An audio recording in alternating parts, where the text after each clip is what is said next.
Good morning everyone. तो दक्ष education live में आपका एक बार फिर से स्वागत है। और आज हम लोग पॉलिटी के 5वें क्लास को पढ़ने वाले हैं, जहां पे हम लोग फंडामेंटल ड्यूटीज को देखेंगे, यानी मूल कर्तव्य के बारे में पढ़ेंगे। बहुत ही छोटा सा टॉपिक है और उस छोटे टॉपिक से सवाल पूछे जाते हैं, और इसमें हम ये भी बता देंगे कि आपको इंपॉर्टेंट कौन सा पॉइंट है जिसको याद करके ही रखना है।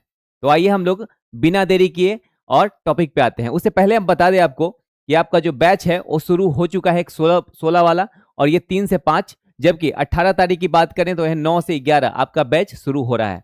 ठीक है, अब हम टॉपिक पे आते हैं। जो टॉपिक है हमारा मौलिक कर्तव्य, तो ये हमारा फंडामेंटल ड्यूटीज। अगर बात करें तो ये भाग 4 में है ना। अगर लेसन की बात करें, लेसन, तो ये भाग 4 है। और अनुच्छेद यानी आर्टिकल की बात करें, आर्टिकल, तो ये 51, ध्यान रखना है, 51A है ये। ठीक है, और इसमें अब जानकारी, मुख्य जानकारी देखें, की इंफॉर्मेशन, तो इसको लिया गया है रूस के संविधान से। रूस के संविधान से इसको लिया गया है, और इसका जो सिफारिश किया गया था यह स्वर्ण सिंह समिति की सिफारिश थी।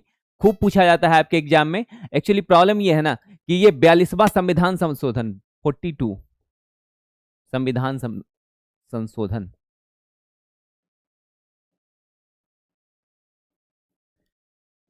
ये पूरा का पूरा जो संशोधन हुआ था ये स्वर्ण सिंह समिति के सिफारिश पे हुआ था। स्वर्ण सिंह समिति। इसीलिए आप देखेंगे कि मौलिक कर्तव्य को भी स्वर्ण सिंह समिति के सिफारिश पे ही माना जाता है। क्यों? क्योंकि मौलिक कर्तव्य 42वां संविधान संशोधन में जोड़ा गया था। इससे पहले संविधान में मौलिक कर्तव्य नहीं था। एक क्वेश्चन ये पूछा जाता है कि मूल संविधान में मौलिक कर्तव्यों की संख्या कितनी थी, तो क्या होता है, आपका ऑप्शन होता है 11, 10, जो भी दिया हुआ हो। आपको इसमें क्या है, मारना, कोई टिक नहीं है, नन मारना है। इसका मतलब ये हुआ कि जो हमारा मूल संविधान था, मूल संविधान, उस मूल संविधान में हमारा ये था ही नहीं, कौन, मौलिक कर्तव्य। इसको जोड़ा गया है 1976 में, 1976। और 42वां 42 अमेंडमेंट है, 42वां संविधान संशोधन 1976 के अंतर्गत इसको जोड़ा गया था। और आपको ये भी बात पता होगा कि जो 42वां संविधान संशोधन है उसको क्या कहा जाता है, मिनी कॉन्स्टिट्यूशन कहा जाता है। बहुत सारी चीजों को इसमें जोड़ा गया था। तो अगर हम स्वर्ण सिंह की बात करें समिति की, और तो 42वां संविधान संशोधन पूरा का पूरा जोड़ा गया था, उसी में था मौलिक कर्तव्य, तो मौलिक कर्तव्य भी स्वर्ण सिंह समिति हो जाएगा। अगर हम संख्या की बात करें तो वर्तमान में कुल कितना है, 11 मौलिक कर्तव्य है, जबकि 11वां मौलिक कर्तव्य 86वां संविधान संशोधन 2002 के द्वारा जोड़ा गया था, यानी 86 अमेंडमेंट के द्वारा 11वां। उससे पहले कितना था, 10, लेकिन 11वां 42वां सॉरी 86 अमेंडमेंट के द्वारा जोड़ा जाता है। और वो था क्या, 6 से 14 वर्ष के बच्चों को फ्री एजुकेशन दिया जाएगा, है ना। तो ये कर्तव्य है, तो ध्यान रखना है कि ये कर्तव्य किसका है, अपने माता पिता को ये रिस्पॉन्सिबिलिटी दिया गया है कि वो जाए अपने छोटे छोटे बच्चों को स्कूल भेजेंगे। तो ये नहीं कि आप फंडामेंटल राइट की तरह जो है सरकार से मांग करें इसकी, ये आपका रिस्पॉन्सिबिलिटी है, आपको भेजना है स्कूल। तो हमारा 11 मौलिक कर्तव्य है। अब देखिए 11 है क्या। तो अगर 11 मौलिक कर्तव्यों की बात करें तो इसका लिस्ट यहां पे दिया हुआ है, लिस्ट ऑफ 11 फंडामेंटल ड्यूटीज। जो पहला हमारा है, पहला, संविधान का पालन। आपको संविधान में जो भी बातें लिखा गया है उसको पालन करना है, उसके विरोध में नहीं जाना है। और जो पहला है, संविधान का पालन करें और उसके आदर्शों, संस्थाओं, राष्ट्रध्वज, ध्यान रखना है, राष्ट्रध्वज, झंडा, राष्ट्रगान का आदर करें। ये सब काम आपको करना है। लेकिन अगर आप मौलिक कर्तव्य को पालन नहीं करते तो इसके लिए आपको कोई ऐसा नहीं, कोई दंड दिया जाएगा, कोई पनिशमेंट दिया जाएगा, लेकिन आपको पालन करना है। ठीक है। कभी कभी क्या होता है, हम लोग अपने फंडामेंटल राइट का भरपूर इस्तेमाल करते हैं, लेकिन जहां बात आती है फंडामेंटल ड्यूटीज की तो हम लोग उसका पालन नहीं करते हैं। आप देखते होंगे कि मान लेते हैं कोई बड़ा बड़ा जो है सो बिल्डिंग बना हुआ है ना, जो विश्व धरोहर है, हमारे भारत का धरोहर है, उस पर जाके किसी का मोबाइल नंबर लिख देता है, कोई कोई अपना नाम लिख देता है। तो ये सब नहीं करना है, और इसी में हम देखेंगे कि वो चीजें हमको पालन करना है। तो पहला जो था, संविधान का पालन करें, उसका जो आदर्श है, संस्थाएं हैं, राष्ट्रध्वज, राष्ट्रगान, इस सब का क्या, रिस्पेक्ट करना है, पालन करना है। दूसरा की बात करें अगर हम, तो स्वतंत्रता के आदर्श, यानी स्वतंत्रता के लिए हमारे राष्ट्रीय आंदोलन को प्रेरित करने वाले उच्च आदर्शों को हृदय में संयोजित रखना है, उनका पालन करना है। हमारा देश आजाद हुआ अंग्रेजों से, है ना, और इसमें देखेंगे स्वतंत्रता के लिए जिन लोगों ने अपना योगदान दिया, जो भी आदर्श थे, उनको पालन करना है। तो हमारा 2 हो गया ये। अगर हम तीसरे की बात करें,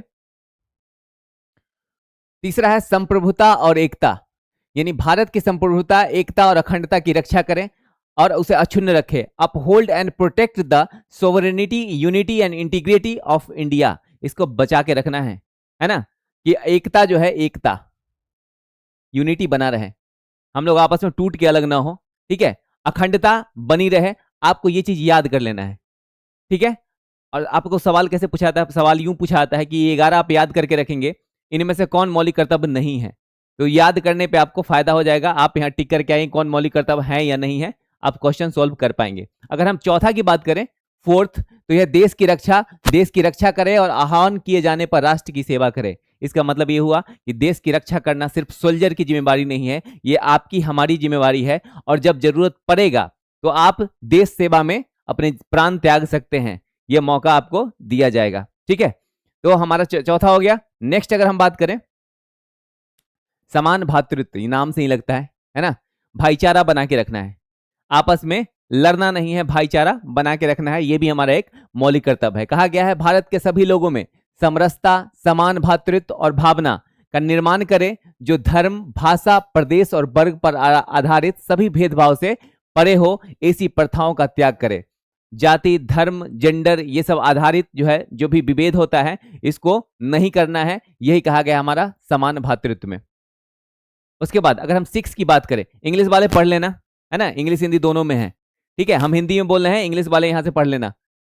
अगर 6 की बात करें तो यह सांस्कृतिक विरासत, हमारी संस्कृति और गौरवशाली परंपरा का महत्व समझे और उसका परिरक्षण करें। Value and preserve the rich and heritage of our composite culture, अपना जो कल्चर है उसको बचा के रखना है। आजकल हो यूं रहा है कि हम अपने कल्चर को भूलते जा रहे हैं, एंड वी आर एडॉप्टिंग कौन सा, ब्रिटेन वालों की, अमेरिका वालों के कल्चर हम लोग एडॉप्ट कर रहे हैं। तो ऐसा नहीं करना है, अपना कल्चर सबसे पुराना है, जैसा कि आप जानते हैं, है ना, 5000 साल पुराना अपना संस्कृति है, उसको बचा के रखना आपकी हमारी रिस्पॉन्सिबिलिटी है, तो इसको बचा के रखना है।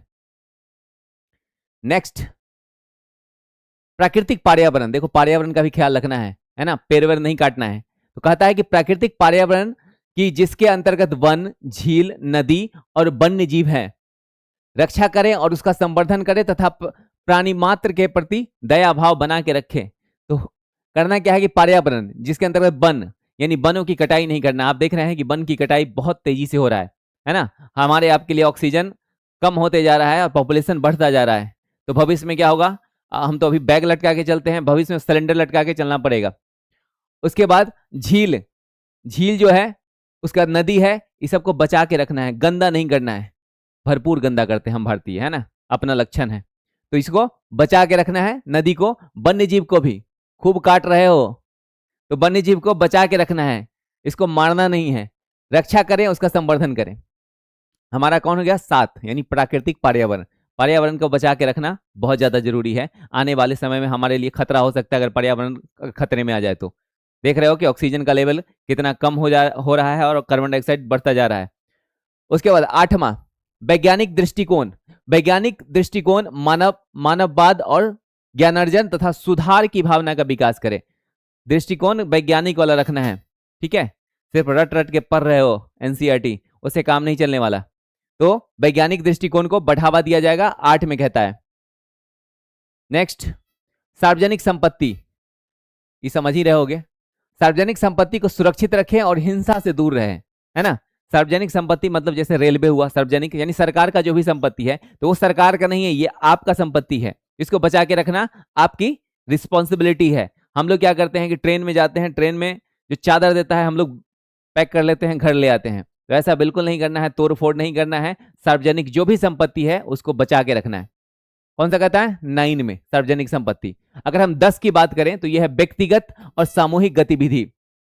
व्यक्तिगत और सामूहिक गतिविधि के सभी क्षेत्रों में उत्कर्ष की ओर बढ़ने सतत प्रयास, जिससे राष्ट्र निरंतर बढ़ते हुए प्रयत्न और उपलब्धि की नई ऊंचाइयों को छू सके। आप जो है राष्ट्र को आगे बढ़ाएंगे, इसलिए कहा जाता है कि आप राष्ट्र निर्माण करने में सहायक साबित होंगे अगर आप कोशिश करेंगे तो। बट कोशिश ही नहीं किया जा रहा है, तुम एमटीएस के चक्कर में हो, है ना। तो एमटीएस तो करना ही है, नो डाउट, बिल्कुल करना है, लेकिन यह एक माध्यम हो सकता है, लक्ष्य नहीं। तो लक्ष्य ना बनाओ इसको। उसके बाद अगर हम 11 की बात करें, शिक्षा का अवसर, तो 6 से 14 वर्ष तक की आयु के बच्चे को शिक्षा का अवसर प्रदान किया गया है। और यहाँ देखो लिखा हुआ है, माता पिता या संरक्षक का कर्तव्य है इस पे ध्यान देना है। माता पिता या संरक्षक, जिसके माँ बाप नहीं है, उनके संरक्षक यानी देखभाल करने वाला कोई होगा, उसकी ये रिस्पॉन्सिबिलिटी है कि 6 से 14 वर्ष के जो भी बच्चे होंगे उनको वो स्कूल भेजे, ताकि पढ़ेगा। ठीक है, पढ़ेगा तभी ना बढ़ेगा इंडिया। तो 11 मौलिक कर्तव्य आपको ध्यान रखना है। 86वां संविधान संशोधन ये था, 86, ये वाला खासकर तुम याद रखोगे, 86वां संविधान संशोधन, जिसमें 11वां जोड़ा गया। ठीक है, तो ये था हमारा मौलिक कर्तव्य। और मौलिक कर्तव्य आप देखें कि लगभग 10-12 मिनट में इसको रिवाइज हम लोग कर लिए। एक आध सवाल कभी आपके एग्जाम में देखने को मिल जाता है। तो आज भर इतना ही, फिर मिलते हैं नेक्स्ट वीडियो में। तब तक thank you very much and have a nice day. Thank you very much.